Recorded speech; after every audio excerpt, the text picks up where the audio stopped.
As the world drifts into polarized camps over issues like the Russia-Ukraine war, US-China tensions, and Iran's nuclear ambitions, one nation has managed to deftly straddle these divides, reaping benefits from multiple directions without becoming fully aligned with any bloc.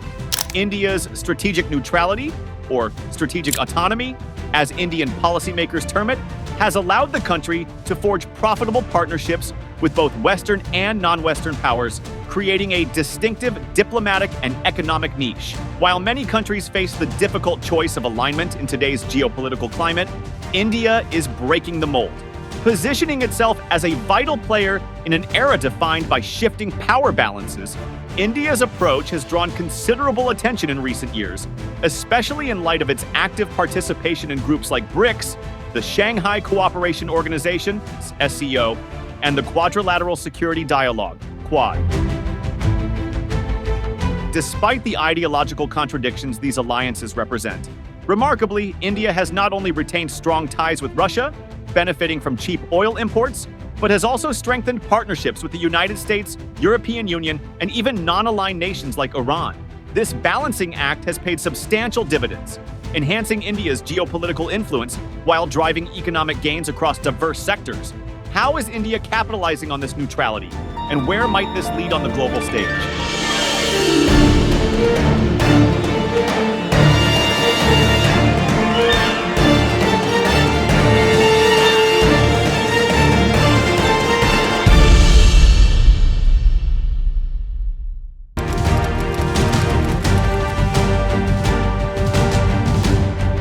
To understand India's current stance, it's important to delve into the history of its foreign policy philosophy.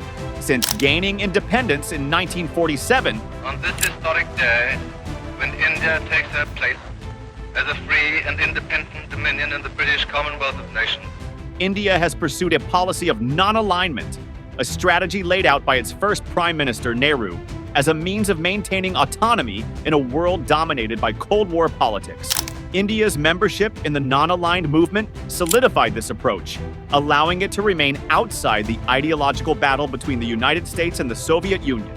While non-alignment was designed to shield India from Cold War rivalries, it also allowed the country to benefit economically and technologically from both sides.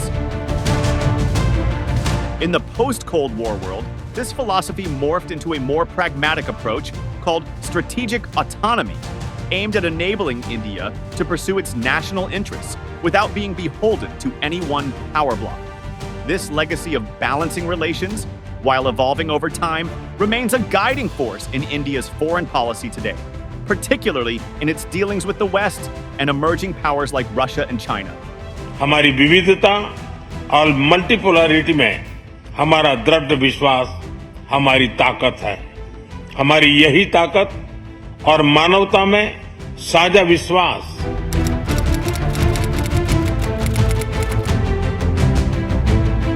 India's membership in BRICS, Brazil, Russia, India, China, and South Africa has offered it a unique platform to advance its interests within an alternative framework to Western-led global governance structures.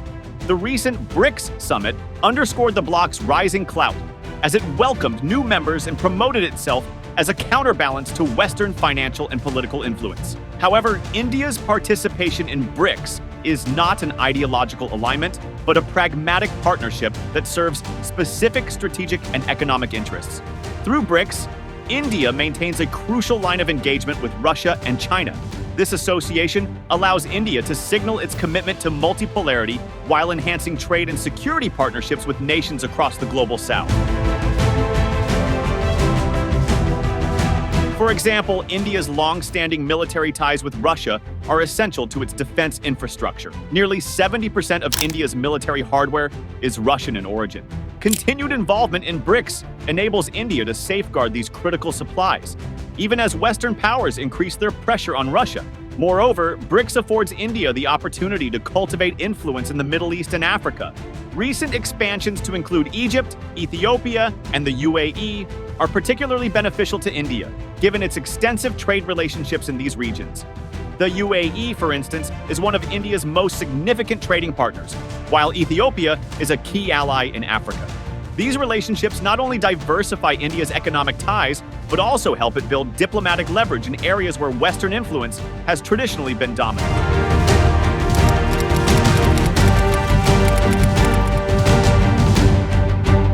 Since the start of the Russia-Ukraine war, India has faced scrutiny for maintaining strong trade relations with Moscow, particularly in the energy sector. While the United States, European Union, and other Western nations imposed sanctions on Russian oil, India saw an opportunity. Russian crude, sold at a discount due to reduced demand from the West, became an attractive option for India's energy-hungry economy. By 2023, India became the largest importer of Russian crude, with daily imports averaging around 1.75 million barrels, an increase of over 140% from previous years. This surge in discounted Russian oil has not only provided India with a more affordable energy source, but has also positioned it as a key supplier to Western markets. Indian refiners purchase discounted Russian crude, refine it domestically, and then export refined products, such as diesel, to Europe, a region that once relied on Russian supplies before imposing sanctions. This arrangement has allowed India to profit significantly, leveraging its neutrality to serve as a bridge between Russia and Western markets. The double benefit of cheap energy for domestic consumption and revenue from exports is a clear demonstration of how India's neutrality has translated into substantial economic gain.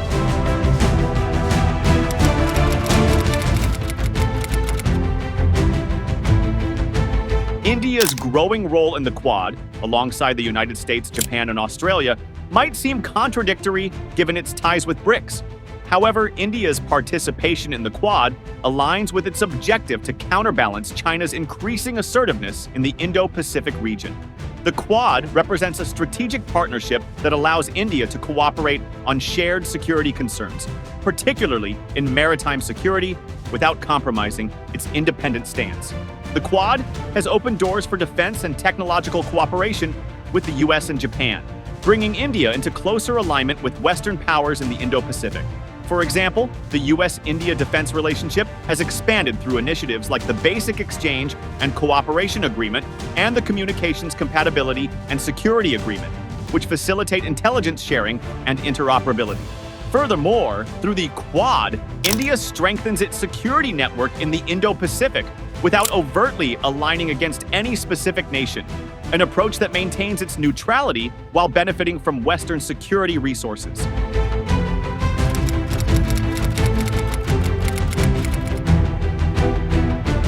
One of India's most complex balancing acts involves its relationship with Iran, a country that remains at odds with the West, particularly the United States, over its nuclear ambitions. Despite Western sanctions, India has maintained a functional relationship with Iran, largely due to its strategic interest in the Chabahar port. This port, located on Iran's southeastern coast, is a critical asset for India's ambitions in Central Asia and Afghanistan. By developing and investing in Chabahar, India gains direct access to Afghan and Central Asian markets, without relying on Pakistan, a long-standing regional rival. Chabahar also positions India as a major player in Middle Eastern trade routes, potentially bypassing the often volatile Strait of Hormuz.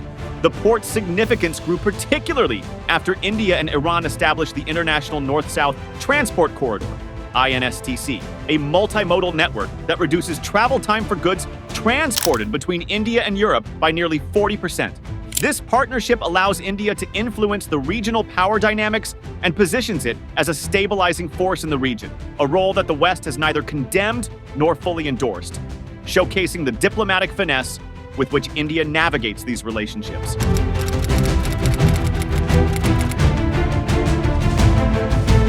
India's commitment to strategic autonomy extends to its economic diplomacy with the West. Over the past decade, India has ramped up economic ties with the United States and the European Union, both of whom see India as a crucial market and a strategic counterweight to China's influence in Asia. Trade between the US and India reached an all-time high in recent years, and the two nations are now pursuing negotiations for a more comprehensive trade deal. Similarly, India's trade with the European Union has flourished, with talks for an India-EU free trade agreement resuming in 2021 after an 8-year hiatus. And I wanted to thank Minister Goyal for helping to achieve those results. We were working very closely together to make sure that MC12 is a success. I recognize that an FTA with Europe is not an easy negotiation. Probably, maybe in the world, it must be the most difficult negotiation because it's a very high standard FTA. In addition to trade, India has welcomed foreign investments from Western tech giants, fostering a booming IT sector that has become one of the largest in the world. Tech giants like Google, Microsoft, and Amazon continue to expand their investments in India, viewing it as a central player in the global tech landscape. By capitalizing on these investments, India strengthens its economy while maintaining a delicate equilibrium in its foreign relations.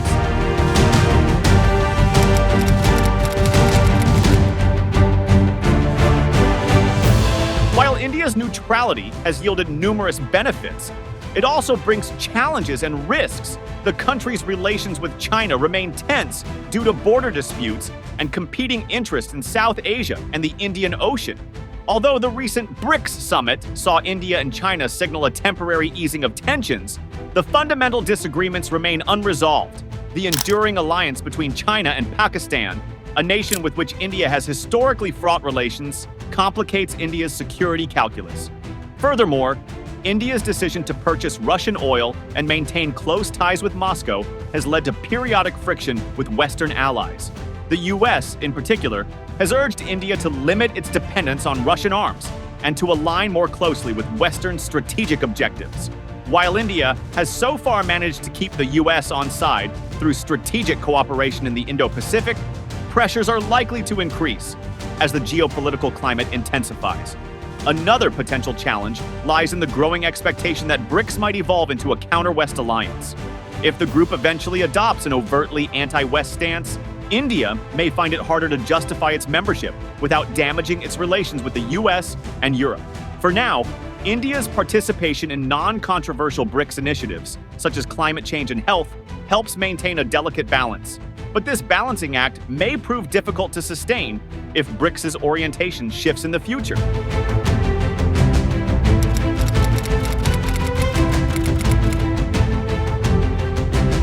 India's foreign policy, marked by the principles of strategic autonomy and neutrality, has so far paid substantial dividends, enabling it to cultivate a unique position on the global stage.